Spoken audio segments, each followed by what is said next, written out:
ఈరోజు పక్షులు కోతి అనే ఒక కథను విందాం. ఒకానొక అడవిలో కోతుల సమూహం ఉండేది.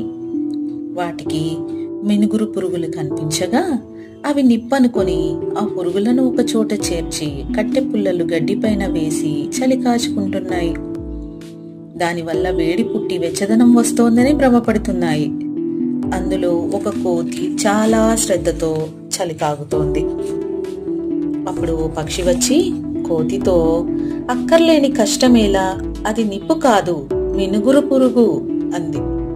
ఆ మాటలు కోతి చెవికెక్కక తన చర్యని కొనసాగించగా మరల పక్షి వెళ్లి కోతి చెవిలో గట్టిగా చెప్పగా దాన్ని గురించి ఆలోచించకపోగా ఆ పక్షిని పట్టుకొని బండరాతికేసి మోదగా ఆ పక్షి తునాతునకలై మరణించింది.